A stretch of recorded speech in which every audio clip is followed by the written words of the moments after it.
it's my viva tomorrow. And overall, I would say I'm feeling okay. I'm feeling okay. I thought it might be nice for me to do a little bit of documentation. Just so, I mean, maybe it's a memento for me more than anything, but also perhaps for you, it could give you a little bit of a flavor as to what you might do as preparation for a viva, one's feelings and state of mind in the lead up to a viva. And I don't know, maybe if I'm feeling brave, I might give you my initial commentary post viva, but I can't promise on that. We'll see if I want to cry once I come out. So maybe I can start off by telling you a little bit as to what a viva actually is. So if you have watched any of these videos before, you'll know that I am doing my doctorate in clinical psychology. And when you do a PhD or a professional doctorate, there is research that you need to do as part of that. So I have prepared 3 research papers. I've done a literature review, an empirical paper where I've had to recruit my own participants, and I've had to do a critical reflection paper where I've sort of critiqued and evaluated the work that I've done in the other papers and added some more discussion. So these 3 papers that I have prepared now must be evaluated. So the viva is where I will go in front of a panel, and the idea is that I have to defend my thesis. So for me, I have 2 people on my panel. So there's an external examiner, so someone that I haven't had any contact with, don't know them. I don't know her. From a different university altogether. And I have an internal examiner who is someone that is part of my course and who I have been taught by, etc. So you have like a familiar face and then someone who feels a little bit scary. So in terms of the actual process, all I can tell you is what I know. I'll probably be able to tell you more once I've actually done it. But the 2 examiners will be asking you questions about your work, like why you chose the topic, the rationale, some limitations, any sort of things that they have picked up on that they would like you to explain. And at the end of it, they all kind of like review, confer, talk amongst themselves. And that will be the conversation which will decide whether you pass or fail your viva. So you can pass without any corrections, but that doesn't really happen as far as I'm aware. You can have minor corrections where there's just like a few tweaks and things that you need to do.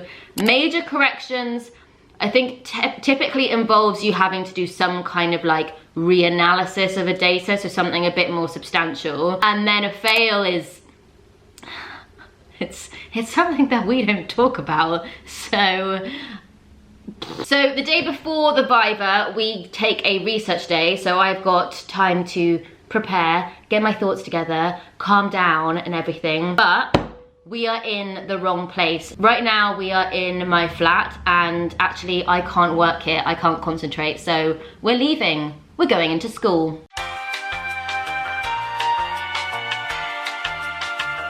Oh well, oh well.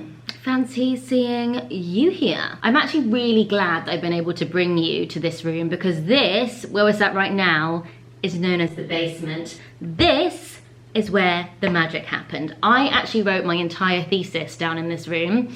So it feels very, very appropriate, very fitting to be back here prepping for the viva. It's like a real full circle moment. It's pleasing. In terms of what I'm going to be doing to prepare, I thought I would share with you some suggestions that I got from my supervisor. Now, I trust this woman deeply. Not only is she a Don, she is a professor. She has been through the process herself. She examines people. So I think we can safely and confidently say that she knows what she's talking about. And I'm just glad there's one of us. In terms of suggestions that we got, so it's being able to give a summary of your thesis and findings, being clear on why you decided to study this area, having a good understanding of what the clinical implications are of the work, knowing what you've learned and what you would do differently next time. And then she rounds off saying, I think anything else would be very difficult to predict. And I don't know about you, but there is something very reassuring in that. Because I do appreciate not being able to predict something. There is uncertainty and scariness that goes with that, but it really does limit what you can do as far as preparation goes. Like, it just seems like I just need to know my stuff. I just need to know my stuff. I just need to be familiar with my papers and why I did what I did. And that feels like quite a reasonable request.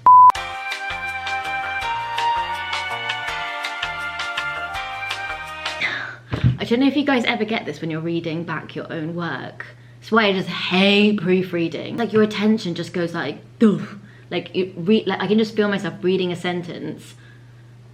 I just start thinking about something else. So I moved on to going through the method section for my literature review and my empirical paper, just like line by line, trying to pull out like why I did what I did.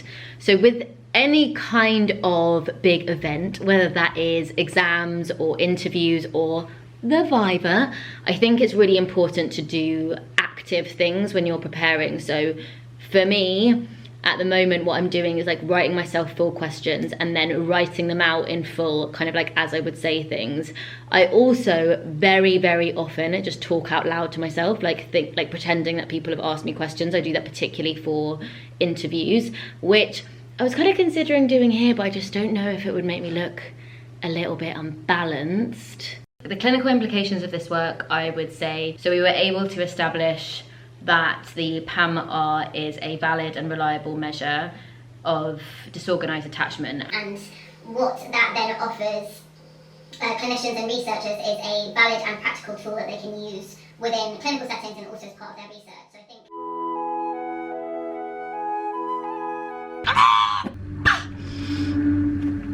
I do actually have quite a bit of nervous energy right now, because I think part of it is I actually slept really well, which is super unusual for me, because usually when I have got something the next day, like even if it's just traveling, like I can't sleep, I'm like dreaming about the thing, but waking up all the time. I wake up super early, can't get back to bed. So I'm like, I am grateful for the rest, but I also feel like it's given me like a lot of energy. So it's like 8ish now. My viva's not until 1:30. So before I have to leave the house, I've probably got like 4.5 hours to kill. I'm not gonna do any work now. I'm not gonna be reading things because I feel like I'll wind myself up. I'm already feeling like a little tightness in the chest. I don't want to add to that. What I won't be doing is drinking coffee because I don't need that. So what am I gonna do now? I'm gonna go to the gym. I'm not there to break records. Nothing special is gonna happen. Just wanna do just a quick one, in and out, no biggie. 20-minute HIIT workout. So just like high intensity, so I can't breathe. Because if I can't breathe, I can't think.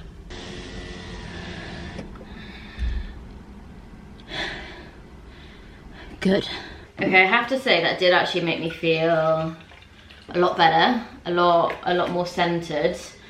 I also had a cold shower. I don't know if you've watched those like crazy Wim Hof videos. Freezing my butt off! Merry Christmas to you, little ice cube! But anyway, his whole thing is like, face the cold, face your fears. And if you can conquer the cold, you can conquer anything. So I had a cold shower, and when I say, I firmed it. Like there wasn't a flinch. And I need to give you some context here. Oh my God, what a mess. I need to give you some context here because I am like the biggest wuss when it comes to the cold. Winter, not for me. Any kind of temperature below 20 degrees is like not ideal. And I stood there, nothing. So I don't really know what that means. I don't know if it's like, I'm feeling really brave today, or I've dissociated, or... So I've been thinking a bit about my preparation yesterday, and it's giving me not anxious thoughts because we're over anxiety today, but it kind of felt like I wasn't really doing anything. It's just very hard to know how best to prepare and if you've done enough or if you've covered what you need to cover when you haven't actually done what you're gonna do before. Anyway, I don't want to get myself too riled up, and I'm like, you need to just go through all your steps to make sure you're feeling good. Because I've done the workout, I've done the... Maybe I should do a meditation. Attached to the top of your head, holding you nice and tall. So I just got off the phone with my dad this morning and he was like, do you know what, like whatever happens with this viva, you just got to remember that Boris Johnson is having a way worse day than you are. And I've got to say, it made me feel a lot better. It's kind of weird to think that the past 3 years have been kind of building up to this moment. Like this is the moment where you will get your doctor title or not. And I actually don't want to think about that. Okay, this is it. This is the face that I'm going to bring into the viva. So strategy being a little bit of pinkness, a little rouge on the cheeks, on the lips, just in case I go like fully pale or green or sick or like whatever. I've got some powdering just to counteract the sweating that I'll probably be doing. And then, I mean, that's kind of it, you know, just keeping it simple. You know, this isn't a date. Keep it professional. Oh my god, okay, it's actually time to go now. It's showtime, baby. Okay, it's time. I am walking through the gates of doom.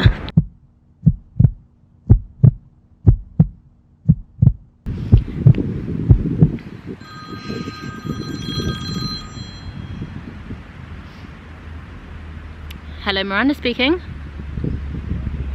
Oh, early doors, hello.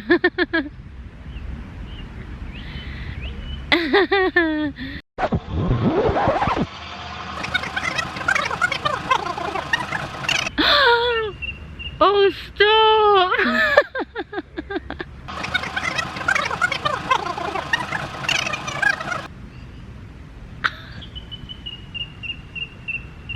Okay, so you know the thing that I said at the beginning of this video that never happens? You can pass without any corrections, but that doesn't really happen as far as I'm aware. I've just got the call and I just got my results through that I've been recommended for a pass with no corrections, so an A1. I'm so excited. Okay, I think I'm gonna have to like gather myself a little bit before I tell you how the actual viva was like, because I can't think straight. Okay, so I've been on the phone to my parents and I've calmed down a bit. Okay, so the viva, so what happened, so my viva started at 1:30, but they start off the examiners and they talk for like 10 minutes, I guess, to decide who's gonna ask what the strategy is. So I was like waiting around like in this room with a couple of people from my cohort, which was like really nice because that was the room that I went and interviewed for the course for. So it's just like a lot of circularity happening at the moment now that we're coming to the end. So that was really kind of reassuring to have my peers around. So I got summoned and then I would say it lasted probably like 50 minutes, and they started off by just kind of like laying the foundation, just saying like, you know, you want this to be a conversation and you've done a lot of hard work, etc, etc. So like really did a lot to put me at ease, which I was so grateful for. In terms of the questions, I'd say 50-50 split between my empirical paper and my literature review, which I'm not sure I was like totally expecting. And I'd say like largely it was led by my external I can't speak! Largely it was led by my external examiner, and what I would say is that they were very thorough. Like very thorough.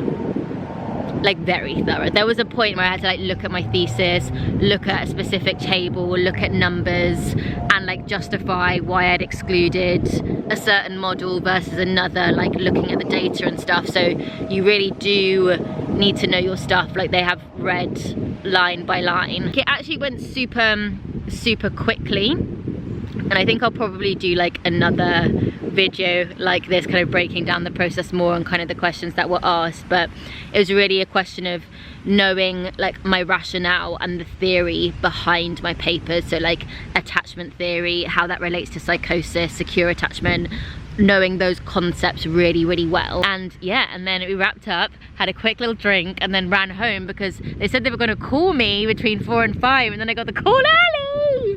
So yeah, I can't believe it.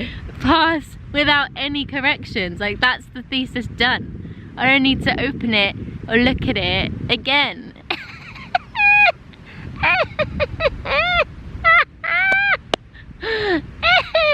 Oh my god. Oh my god.